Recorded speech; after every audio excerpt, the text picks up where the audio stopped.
అందరికీ నమస్కారం.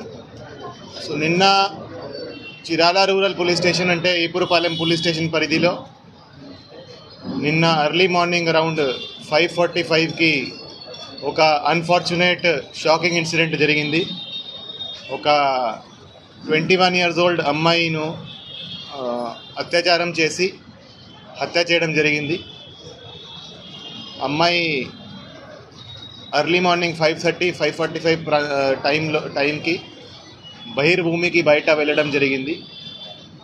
అక్కడ అమ్మాయిను రేప్ చేయడం, తర్వాత అక్కడే అమ్మాయిను మర్డర్ చేయడం జరిగింది.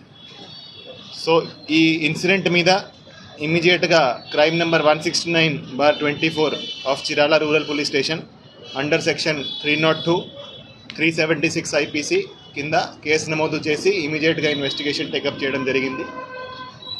సో సీన్ ఆఫ్ క్రైమ్ని క్షుణ్ణంగా పరిశీలించడం జరిగింది.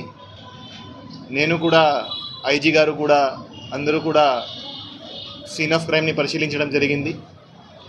సీన్ ఆఫ్ క్రైమ్లో ఉన్న అన్ని ఆధారాలు, అన్ని ఎవిడెన్సెస్ సైంటిఫిక్ మేనర్లో కలెక్ట్ చేయడం జరిగింది. అక్కడ క్లూస్ టీమ్ పంపడం జరిగింది, అదేవిధంగా డాగ్ స్క్వాడ్ కూడా పంపడం జరిగింది. సో అవన్నీ ఎవిడెన్సెస్ కలెక్ట్ చేసి ఇన్వెస్టిగేషన్ టేకప్ చేయడం జరిగింది. ఈ కేసును సవాల్గా తీసుకొని, అంటే ఈ కేసులో అప్పటికి క్లూజ్ లేవు, అంటే ఎవరు చేశారనేది మాకు ఎటువంటి క్లూజ్ లేవు. ఈ కేసును అందుకని సవాల్గా తీసుకొని, అంత సీరియస్ ఇన్సిడెంట్ జరిగితే 10 టీమ్స్ ఏర్పాటు చేయడం జరిగింది. ఈ కేసు దర్యాప్తు అన్ని కోణాల నుంచి ఈ కేసు ఇన్వెస్టిగేషన్ చేయడం జరిగింది. సో మన అడిషనల్ ఎస్పీ బాపట్ల విఠలేశ్వర్ గారి ఆధ్వర్యంలో DSP Chirala and DSP Bapatla, అదేవిధంగా ఇన్స్పెక్టర్స్ అండ్ సబ్ ఇన్స్పెక్టర్స్ కింద 10 టీంలు ఏర్పాటు చేసి అన్ని కోణాల నుంచి దర్యాప్తు స్టార్ట్ చేయడం జరిగింది. ఇన్వెస్టిగేషన్ పరంగా ఈరోజు సాయంత్రం చిరాల అవుట్స్కర్ట్స్లో హై రెస్టారెంట్ దగ్గర 3 ముద్దాయిలని అరెస్ట్ చేయడం జరిగింది. ఈ 3 ముద్దాయిలు ఈపురపాలెం విలేజ్కే, సేమ్ విలేజ్కి చెందిన వాళ్ళే. A1 Devarakonda Vijay, A2 Karanki Mahesh and A3 Devarakonda Srikanth. So వీళ్ళు ముగ్గురికి ఇంతకుముందు కూడా వాళ్ళ మీద కొన్ని కేసులు, క్రిమినల్ కేసులు ఉన్నాయి.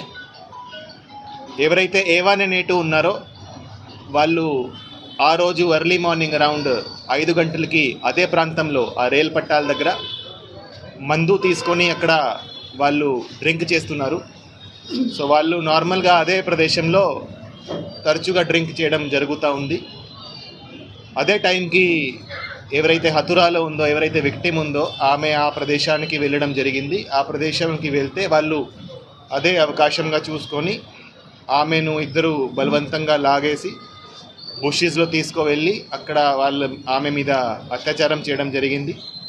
తర్వాత ఆమె నోరు మూసుకొని ఆమె తల మీద రాయితో కొట్టి ఆమెను స్మదరింగ్తో, అంటే ఆమె నోరు ముక్కు మూసుకొని ఆమెను అక్కడ చంపడం జరిగింది. ఇది చేసినాక వాళ్ళు అక్కడ నుంచి పారిపోవడం జరిగింది. పారిపోయి వాళ్ళిద్దరూ వాళ్ళ ఇంటికి వెళ్ళి అక్కడ వాళ్ళ బట్టల మీద కొన్ని మట్టి, తర్వాత కొన్ని ఈ మార్క్స్ ఉన్నాయి. అందుకని వాళ్ళ ఇంటికి వెళ్ళి అక్కడ బట్టలు కూడా చేంజ్ చేయడం జరిగింది. దాని తర్వాత వాళ్ళు ఒక్కసారి మళ్ళీ సీన్ ఆఫ్ క్రైమ్కి రావడం జరిగింది. అప్పుడు కొంతమంది వాళ్ళను అక్కడ చూడడం జరిగింది. అంటే వాళ్ళు సీన్ ఆఫ్ క్రైమ్లో మళ్ళీ ఆ రోజు కొంతమందికి కనపడ్డారు. ఎప్పుడైతే బాడీ దొరికే టైంకి, ఆ టైంకి మళ్ళీ కనపడ్డారు. సో అందుకని మాకు వాళ్ళ మీద కూడా అనుమానం వచ్చింది. వాళ్ళ మీద ఇంతకుముందు పాత కేసులు కూడా ఉన్నాయి కాబట్టి వాళ్ళను అరెస్ట్ చేసి విచారిస్తే వాళ్ళు ఈ క్రైమ్కి కన్ఫెస్ చేయడం జరిగింది, వాళ్ళే చేశారని. సో ఎవరైతే A1 and A2 ఉన్నారో వాళ్ళు ఇద్దరు కలిసి ఆమెను బలవంతంగా అత్యాచారం చేయడం జరిగింది.